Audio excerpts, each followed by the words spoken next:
So it is good to see you guys this morning, and we have been in this series, Meet the Bible, which we're going to take a break from after today.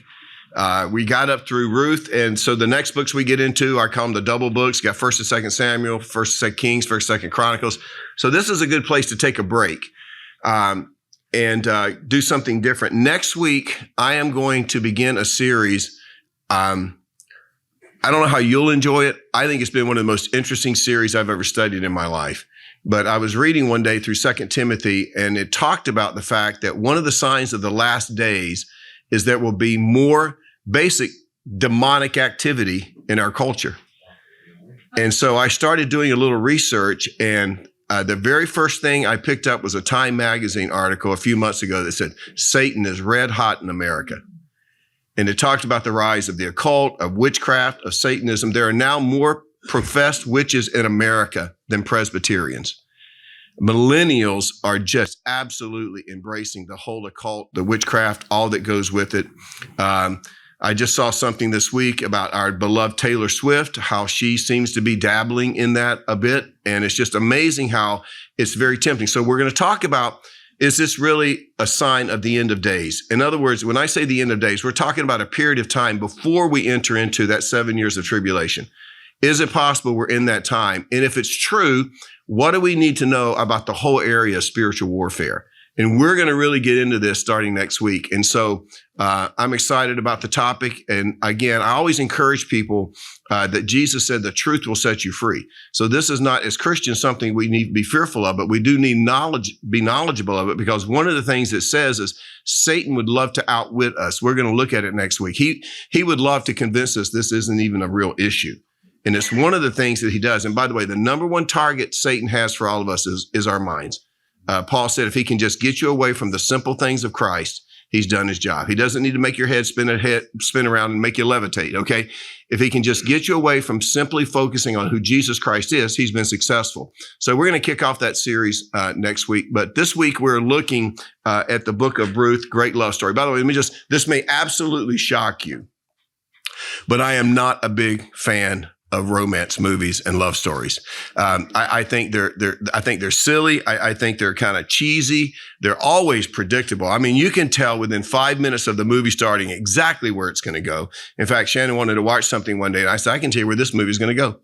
These two people are down on their luck. They've had a lot of heartbreak in their life, and somehow they're going to connect and meet one another, and they're going to fall head over heels in love with each other. And about 2/3 through the movie, there's going to be some kind of crisis, but something is going to split them up, and they're going to go their separate ways, and they're going to think they made a big mistake, but they're really going to miss each other. And then toward the end of the movie, something's going to bring them back together, and they realize the whole thing was a mistake. They really do love each other. The music's going to start. Then it's going to start snowing, and they're going to live happily ever after. I mean, that is the way your basic romance goes. But then I have actually found out there are scenarios where I like a good love story.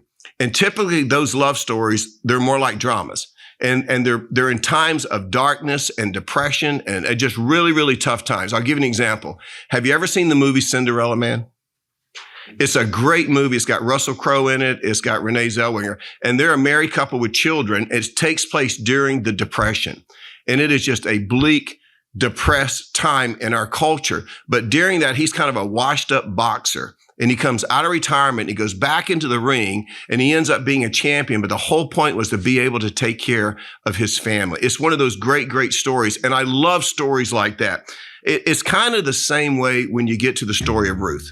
It's that kind of environment. You're going to see that Ruth was a young woman. She had a lot of grace, charm, dignity, elegance, and yet she is born into these really, really tough, harsh times of the judges. In fact, I will tell you without a doubt, it is the most beautiful love story in the Bible. And it's like after Judges last week, it's like a quiet, calm interlude during all of the chaos and the anarchy that we saw in the book of Judges. And it may be the reason that a lot of people will tell you that Ruth is their favorite book of the Bible. It could also be that it's only 4 chapters and it's easy to read. Maybe that's it. But a lot of people say, yeah, that's my favorite book. I love the story of Ruth. And I'm glad we're looking at it this weekend because after the heaviness of Judges last week, and I ran into several of you during the week and chatted with you and like, wow, that was heavy. And I'm like, yeah, you should have had to do it twice, sit through it twice, right? But it is a heavy, depressing, dark book. After that, it is so cool to get into this book and to study this book. And it just reminds us this week that even in the darkness of a time like Judges, there's always people who still love God. Even in a time of darkness, there's always hope. So that's what we're going to see this weekend. Let me just give you a little bit of background about the book before we jump into the story. First of all, obviously the book is named after Ruth. Okay, she's the heroine of our book. Her name appears the very first time in the Bible in Ruth chapter 1, verse 4. It appears again in Ruth chapter 4, verse 13. It's the last time you ever see the name Ruth, except in an obscure genealogical table in Matthew chapter 1. So she comes on the scene in Ruth chapter 1, verse 4. She goes off the scene in Ruth chapter 4, verse 13, and she's gone. She's basically gone. It's almost like, have you ever been outside at night and you thought you saw a meteor? We call them shooting stars. But like, did I just see that? Then you look up and it's gone. That's kind of Ruth. It's like, she's gone. She's here today, and then she's gone. But as the story unfolds, what you're going to see is how perfectly the Spirit of God places Ruth right in the middle of God's story of redemption. And you're really going to see that as we get to the end this weekend. So we get to the setting of the story in Ruth chapter 1, verse 1. It says this: in the days when the judges ruled. So we're talking about that period of time that we looked at last week. In the days when the judges ruled, there was a famine in the land. That basically means that there was nothing to eat. And what you have to understand in the days of the judges and these kinds of times, if you went to the pantry and you realized there was no food, and if you went to the refrigerator and you realized there was no food, you couldn't just run down the food line or go through your local drive-thru at Chick-fil-A to get something to eat. You literally had to relocate to somewhere where there was food, where there wasn't a famine. We saw this in the story of Joseph. That's how Jacob and his boys ended up in Egypt. There was no food where they were, but they heard that there was food in Egypt. So we have a similar situation here. So it says in Ruth chapter 1, verse 1, so a man from Bethlehem in Judah, together with his wife and 2 sons, went to live for a while in the country of Moab. The man's name was Elimelech. Now, you've heard his name before. You probably didn't realize it. It's that old song, The Lion Sleeps Tonight. Remember that? Elimelech, Elimelech, Elimelech. See, right there, it goes right back here. So the man's name was Elimelech. You'll never forget that. His wife's name was Naomi. The names of their 2 sons were Mahlon and Chilion. They were Ephrathites from Bethlehem, Judah, and they went to Moab and they lived there. So this is a Jewish family, but they have to relocate because there's a famine. And so they find food, they find water, they probably find a place to farm in the land of Moab. So they move there and they begin to support themselves economically. And just when it seems like things are looking up, tragedy strikes. Ruth chapter 1, verse 3. Now Elimelech, Naomi's husband, died, and he was left with her 2 sons. So all of a sudden, as we get into this book, we have a widow, and she's all alone. She's now a single mom. She's got a couple of boys. The boys are of marrying age, so they marry a couple of Moabite women, which means they were Gentiles. One's name was Orpah, not to be confused with Oprah. Okay, spelled the same, but a little different. Orpah. The other one is Ruth. She's the heroine in the story. But things get even worse when you get to Ruth chapter 1, verse 5. Both Mahlon and Chilion also died, and Naomi was left without her 2 sons and her husband. We don't know how they died.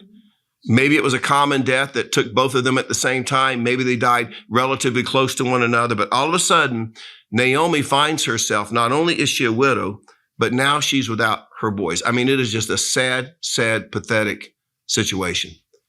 And every once in a while in life, we come across something like this. I remember years ago, there was a lady at the church. She was a young daughter, probably early teens at that time. And she came to me and she said, my husband has brain cancer. He wasn't a Christian. She says, he is literally in the process of dying. He has maybe a few weeks left. She said, would you go to the house and visit him and maybe share the gospel with him? And so I can remember still, I can see me sitting on the couch with him, and I shared how much God loved him and how he gave his son, Jesus Christ, and I shared the gospel. And on that couch, he prayed to accept Jesus Christ as his Savior. About 4 days later, she called me and she said, he's passed. Would you do his funeral? So I did her funeral. And so now you have this widow, and she's got this young teenage daughter. I would say within 6 months, I get a call from her one day. And she says, Mike, she says, I just got back from the doctor, And she says, I've been diagnosed with very aggressive stage 4 breast cancer. And so I'm thinking, I remember sitting in my office and I can still remember thinking, God, what in the world are you thinking? I mean, here's a situation where this young girl just lost her dad, and now her mom's been diagnosed with this cancer, and she went through treatments and all, but within a year, she died. Within a year, she died. And this girl at that time was about 15 years old. She had one aunt that lived in St. Louis, I think it was, and no other living relative. And I thought, God, why in the world would you do something like that? But that's just the way life is sometimes. And you probably have been through something like that. It just seems to be one thing after another. But there's a profound message that comes through the book of Ruth over and over again, and it's this: God doesn't leave us in hard times. And maybe you need to hear that today. You just need to know you may be going through a hard time. God is not going to leave you in a hard time. By the way, let me just say this. There was a family at the church who took in this young girl. She got a full scholarship to Duke. Not only that, she then attended medical school at Duke, met an incredible young man that she married, relocated to Texas, and they live happily ever after. My point is, God doesn't leave you in hard times. But let me tell you something. In the middle of the hard time, in the middle of the tough times, in the middle of those storms that God is taking you to, we often question that. In fact, that's probably when we question God the most. But when we're going through tough times, that's when he's the nearest. You're going to see that all the way through this book. Let me just give you a couple of verses that will help you if you're going through a tough time. They came to me this week. 1 Peter chapter 5, verse 6, it says this: if you will humble yourself under the mighty hand of God in his good time, that is so key, not in your time, but in his good time, he will lift you up. Let him have all your worries. This is from the Living Bible. Let him have all your worries and cares, for he is always thinking about you and watching everything that concerns you. After you have suffered a little while, our God, who is full of kindness through Christ, will give you his eternal glory. He personally will come and pick you up and set you firmly in place and make you stronger than ever. You're going to see that principle all the way through this story. When I doubt the most, let me tell you something, God cares the most. I have a son right now. He's a grown man, but he's struggling. He's been out of work for about a year. He thought it would be so easy to find the job, and it has just been one door open and shut after another. And he was just so discouraged when I talked to him yesterday. And I wanted him to understand that when I doubt the most, when he doubts the most, God cares the most. In fact, he told me yesterday, he said, Dad, do you ever pray and you just hear nothing? It's like the heavens are brass. It's like you're not getting any feedback whatsoever. And we think that God has somehow deserted us. I told you one time that Abraham, once he heard that he was going to be the father of a great nation, didn't hear from God for 40 years. Sometimes God is just silent. But you got to understand, when we doubt the most, God cares the most. In fact, you ever got to the place where you're just kind of ready to shake your fist in the face of God and let him have it? You know what God's response is when we do that? He's like, come here, talk to me. Just sit on my lap. Tell me what's going on. That's the God we serve. Now, if you find yourself losing hope, I want you to understand something. And again, you're going to see it all the way through this story. That's when God is nearest. In fact, just about the time that Naomi, now a widow, now losing both of her boys, about the time she's at the end of her rope, Ruth comes along as a source of encouragement to her mother-in-law. And about the time that Ruth was prepared to accept a whole rest of her life of just being single, it's interesting, God already had a man waiting and ready. So it's a beautiful story. It's kind of like a Hallmark movie at Christmas without all the cheesiness. Okay, so let's just dig in a little bit. Now, if this were a play, I wouldn't call it chapter 1, chapter 2, chapter 3, chapter 4. I would call it act 1, act 2, act 3, and act 4. So we're going to look at it that way this weekend. So here's act 1. And I called act 1 the right reaction to adversity. And I think every one of us could use this. How do we handle those tough times of adversity? Well, after all of this tragedy, you'll notice it says in Ruth chapter 1, verse 6, when Naomi heard in Moab that the Lord had come to the aid of his people by providing food for them, she and her daughters-in-law prepared to return home. So in other words, she heard that the famine back in Bethlehem was open. With her two daughter-in-laws, she left the place where she had been living, that would be Moab, and she set on the road that would take them back to the land of Judah. Now, you got to remember, Orpah and Ruth are Gentiles. See, they're not Jews. And in those days, if you were a Gentile in a Jewish land, you were about as out of place as Taylor Swift in a convent. I mean, you're just not going to fit there, right? But regardless of that, these two girls decide, hey, we're not going to fit in there, but we're going to go back with you. And so they go back with their mother-in-law. But the more Naomi thinks about this, she just feels like this just isn't fair to these two girls. After all, these girls have their whole life ahead of them. They ought to go home. They ought to find a husband. They ought to settle down. They ought to get married. They ought to have lots of babies. And so that's what she tells them in verse 8, go back, each of you, to your mother's home. In other words, go back to Moab. May the Lord show you kindness as you have shown kindness to your dead husbands and to me. May the Lord grant that each of you will find rest in the home of another husband. In other words, go home.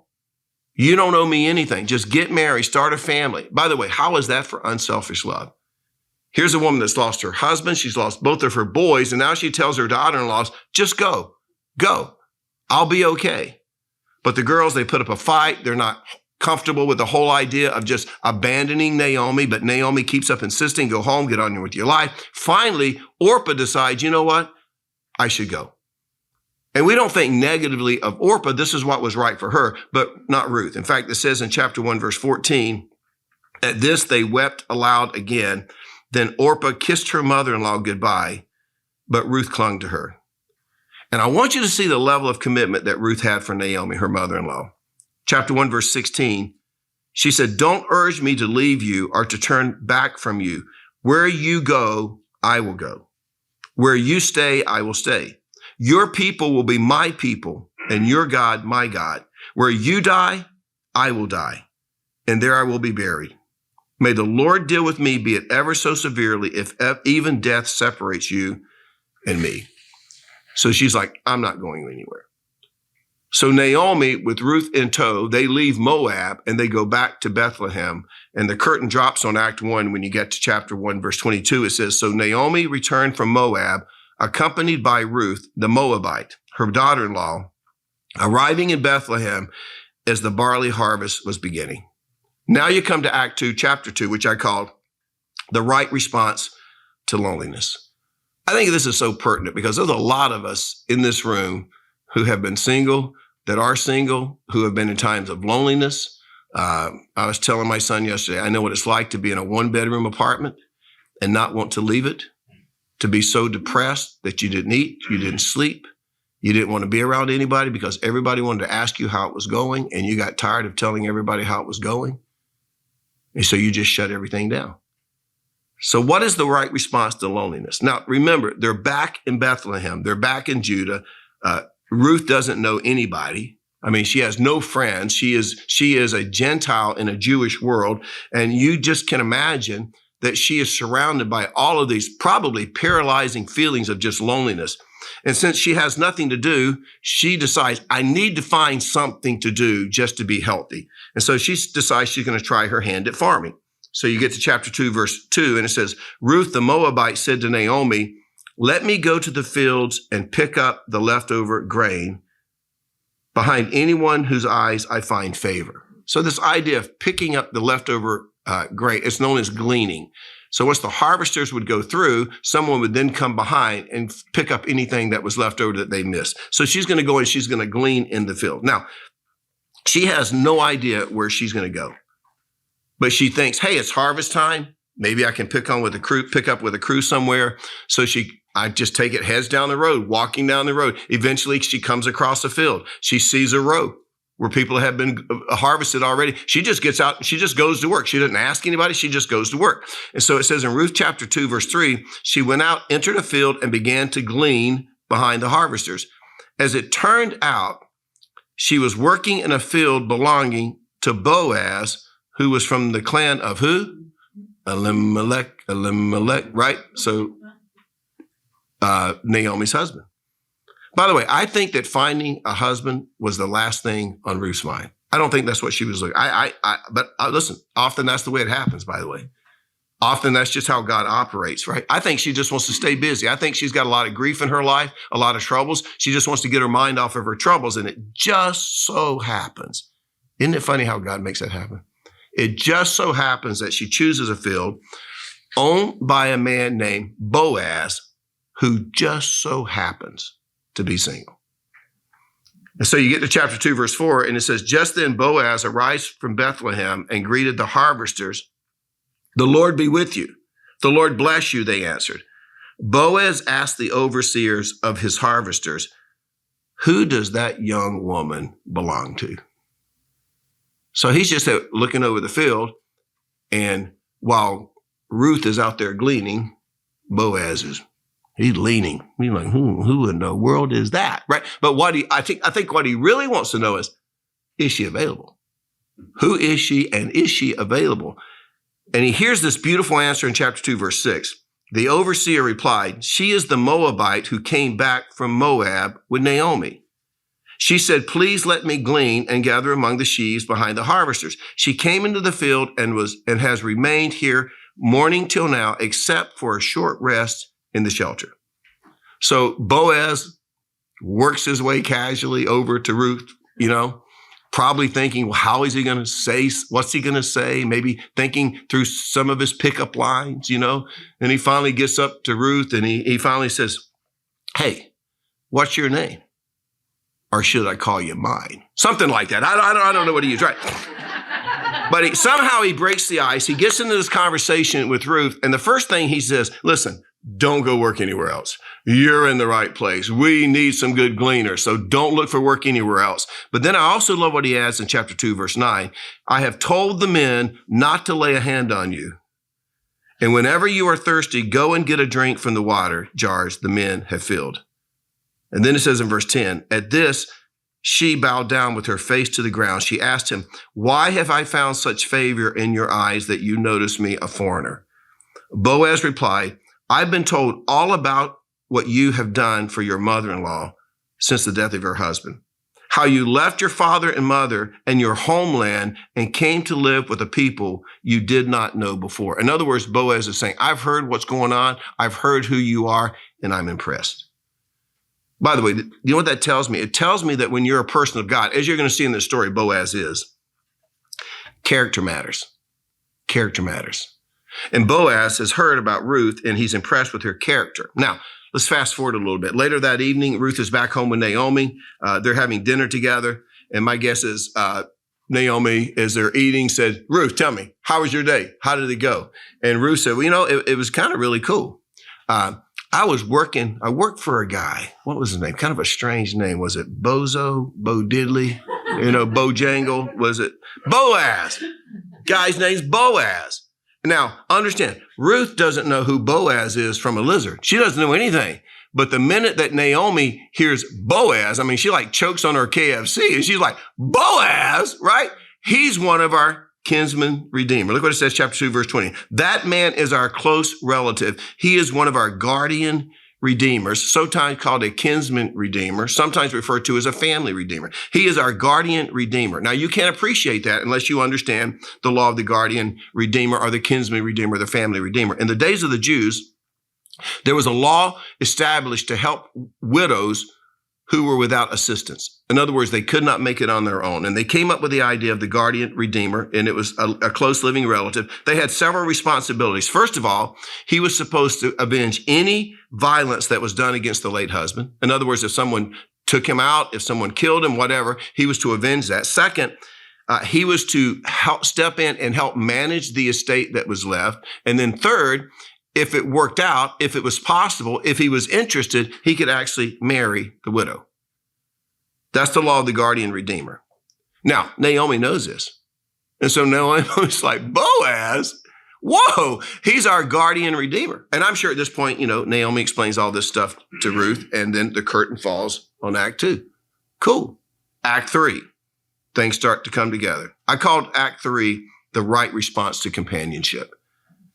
Now, understand, Naomi has Ruth's good at heart. She always has. She kept saying, she's the one that says, go home, get on with your life. Don't worry about me. So she wants Ruth to know how the Jewish culture she now lives in works. Now, I'm going to read some verses. Ladies, I'm not suggesting you try this. Okay? All right, here we go. Ruth chapter 3, verse 1.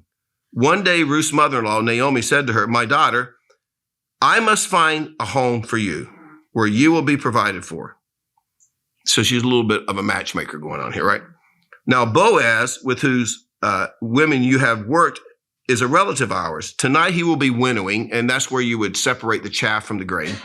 Tonight he will be winnowing barley on the threshing floor. Wash, put on perfume, get dressed in your best clothes, then go down to the threshing floor, but don't let him know you are there until he has finished eating and drinking. So that tells you right away, Naomi understands men. She's like, don't bother him until he's finished eating. So she gets that, okay? And then watch where he goes to bed. And when you see where he goes to bed, that's when you make your move. That sounds kind of, right? For chapter 3, verse 4. When he lies down, note the place where he is lying. Then go and uncover his feet and lie down. He will tell you what to do.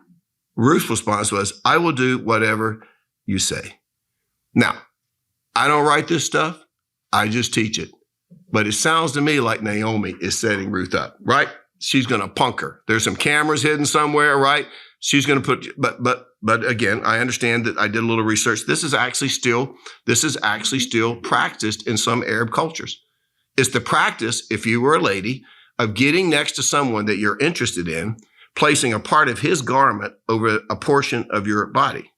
It's as if to say, hey, I want to get to know you. Now, let's be honest. That's got to be a lot better than a dating app, right? Just, so very, very, very, very effective. So I'm sure Ruth said, wow, interesting culture you live in. Sounds kind of weird to me, even kind of kinky, right? But I'll try it. I'll give it a whirl, right? So now remember, Boaz has never read the book of Ruth, okay? So he doesn't know what's about to happen. But Ruth follows Naomi's instructions to a T. He finishes his meal.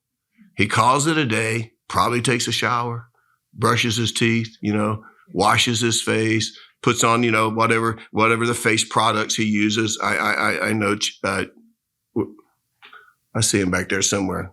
I know who uses face products. Look at that face back there. You know who I'm talking to, Rafe. I'm talking to you, buddy. But anyway, he gets all his face products on. And then it says in Ruth chapter 3, verse 7, when Boaz had finished eating and drinking and was in good spirits, he went over to lie down at the far end of the grain pile. Ruth approached quietly, uncovered his feet, and lay down. And about midnight, Boaz wakes up and there's a girl, lying at his feet. And he knows it's just, what are you laughing at over there? He knows it's not every night that you wake up at midnight and there's a girl lying at your feet. So you get to Ruth chapter 3, verse 9. He says, who are you? He asked. I am your servant Ruth, she said. Spread the corner of your garment over me, since you are a guardian redeemer of our family. And immediately, without even hesitating, Boaz has a couple of reasons why this is never going to work, which tells me he's been thinking about this. First of all, he says, listen, it's never going to work because evidently there was a large age difference. I don't know anything about that, but there was a big reason. So it's never going to work because of the age difference. That was the first one. But the second reason was a legal reason. He knew that he wasn't the closest guardian redeemer. He wasn't the closest guardian family redeemer. He knew there was somebody else. And so he says in chapter 3, verse 12, although it is true that I am a guardian redeemer of our family, there is another who is more closely related than I am. And I think Ruth's heart must have sunk. I think she probably thought, dang it, here I got Boaz, who looks like a rugged Kevin Costner. And this other guy probably looks like Larry the Cable Guy. Just the natural feelings that anybody would have in a situation like this. But what I want you to see in this story is when it comes to stuff like this, if God's in it, you don't have to make it work. If God's in something like this, you don't have to force it. So Ruth doesn't argue with him. She says, that's fine. If it's God's plan for us to be together, then we'll be together. Let's just trust what God has for us. But let me just say something, because I have noticed there are a lot of singles who come to this study. When you get to the place where you are looking, and I guess if you're single, you probably are somehow always thinking about it, right? Maybe you're not, but many are. right? There's a verse that you just have to keep in mind when you're going through that process. It's something that Paul said, 2 Corinthians chapter 6, verse 14. You know it already. He says, do not be yoked together with unbelievers. For what do righteousness and unrighteousness have in common? Or what fellowship can light have with darkness? Now, when Paul wrote that, what was he trying to get across? What was going on in his mind? Was he saying that God is discriminatory? No. Is he saying that we shouldn't have maybe close friends or people we date outside the family of God? That's what he's saying. He's saying that the people that are closest to you, they have to share I'm not saying you can't have friends. I think this even goes to business partners. I think he's saying it's okay to have friends, but the people who are closest to you, the people that you're going to walk through life, they need to have the same values and the same principles that you share. Now, why would God say this, especially as we're thinking through marriage and dating? Why is this so important? It's because if you're dating somebody, no matter how casual the date is, just think about this for a second. You're getting ready. Probably a thought that often crosses your mind is this: I wonder if this is going to be the one. You haven't had a date. You just met them on an app or somebody set you up. It's not uncommon to have that thought. I wonder if this could be the one. And God knows, listen, he knows how terrible it's going to be for you if you get married to someone and you can't share with them what's most valuable to you, which should be your relationship with Jesus Christ. I've talked to a lot of couples over the years where one is married and one's not married. And what you find, and we all put on our best behavior when we're dating, right? Like, oh yeah, we'll go along with anything. But then when we've been married for a while, the reality comes out. And what you find is you've got two people that have now gotten married, but they're really going in two different directions in life. And what did Solomon say in Ecclesiastes chapter 2? He said, how can two people walk together if they're not agreed on the direction that they're going? And so think about it. When you get married and now all of a sudden you realize that you're a believer, but they're not a believer, and say children are involved. Are they going to church? Or are they not going to church? Are they going to his church? Or are they going to your church? And maybe his church is not a church that believes in Jesus as your Savior. But it gets into practical things too. How about your finances? Maybe you believe in the biblical principle of tithing and being generous, but yet you married somebody who doesn't. How do you handle that with your finances? How about your time? You may want to serve. And they're like, no, I just want your time on the weekends. And now you got all these tensions that are built into the relationship. So God basically says, don't let yourself even get into a situation like that. And I know what a lot of Christians think. And I've had these conversations. I would never let that happen. I never would let it get that far down the road. And I know you have good intentions, but let me tell you how it happens. You make the decision, I'm not going to make the same mistake I made last time. I'm going to hold out. I'm only going to marry someone who is a 100% committed Christian to Jesus Christ like I am.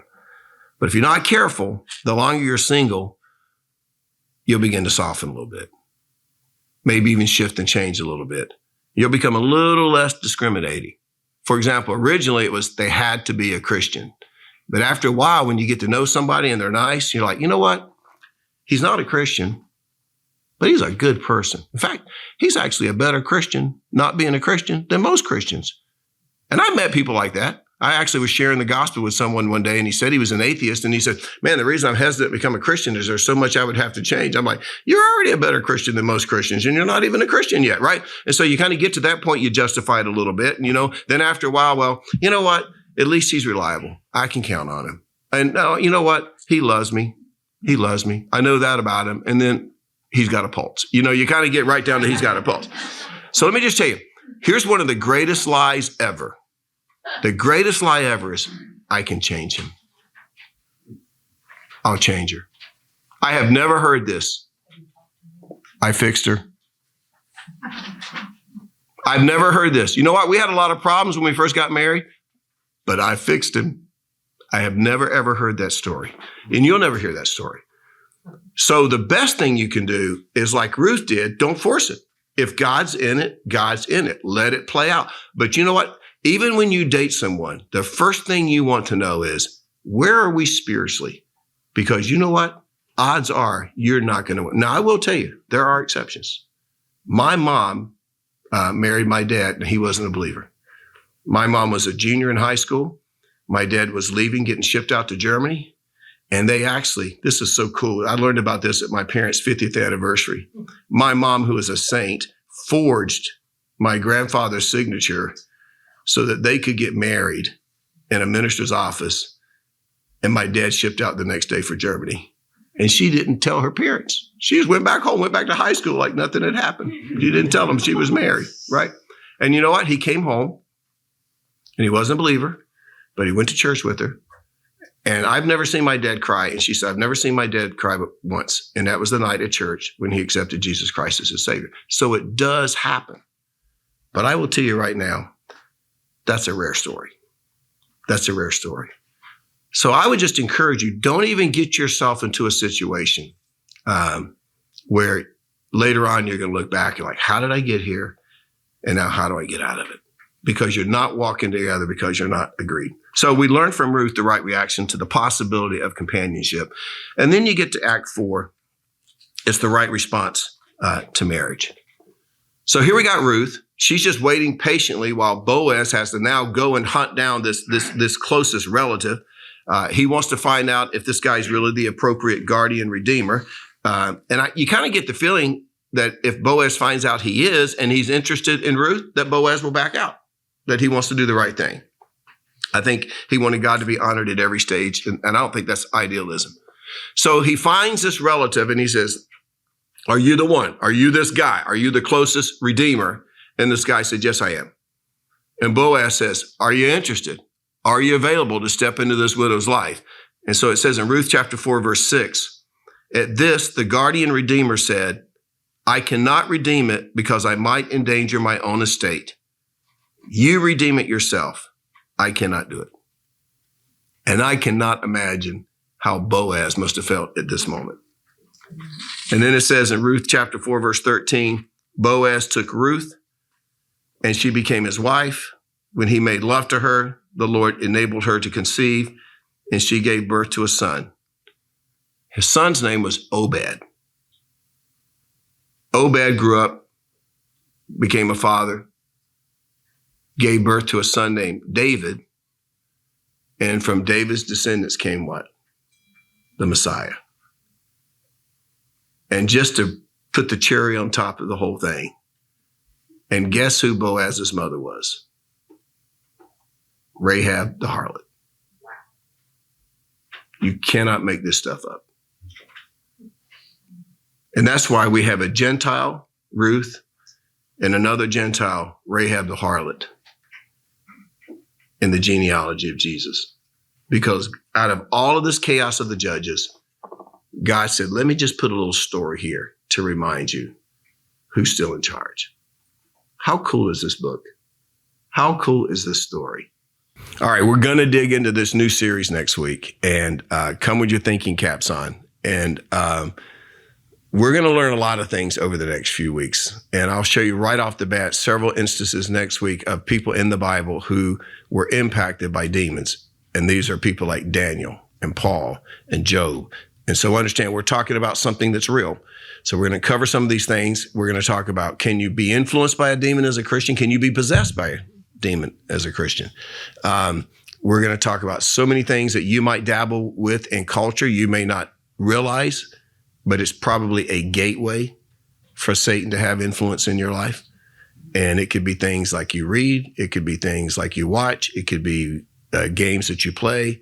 It could be music you listen to. And we're going to talk about why some of these things are gateways, but we're also going to talk about why greater is he that's in us than he that's in the world, and how we can find victory in all of these areas. So we're going to dig in a little deep over the next few weeks, but I think you will find it incredibly interesting. And I know you're going to walk out of here at the end of it being more confident that you can walk down this road. And it might also identify, you may have something in your past where you feel like if there's a stronghold in your life, if there's something that you just can't seem to get victory over, it's very, very possible that there is a spiritual warfare in your life in that area. And so I'm going to help you figure out how to identify that and find freedom from that. But here's the cool thing. You're now going to be in a position to help others. And so we're gonna tackle this. We're gonna go down this road. We're gonna find out how to find freedom. And so I look forward to starting that next week. Father, thank you for the time we've had together today, and thank you for this bright light of Ruth in the dark time of the Judges to remind us that you don't leave us in tough times, and even when you seem the dimmest and the furthest away, you're still working radically in our lives, and we thank you for that. I pray that we will draw the lessons from that. If someone is down and discouraged today, may they be encouraged by the fact that you have not deserted them or forsaken them, that you're right there in the middle of what they're going through, right in the middle of the storm. And maybe there's someone that's starting today. Maybe there's someone that's in that journey somewhere. And these are some principles that they needed to be reminded that if you're in it, and you don't have to force it. These are just good things for all of us. And Father, even as we prepare to get into the series next week, which I don't even have a name for, help us to begin to search our own hearts. And Father, help us to come with such a confidence in us that, a third of the angels were kicked out of heaven with Satan that became demons. But that means that we have 2/3 of the angels fighting for us and that we get to be victorious. And we know Satan's ultimate doom. So, Father, as we get into this next week, give us clarity, give us confidence, and give us courage. And we pray you'll just give us a great week in your name. Amen.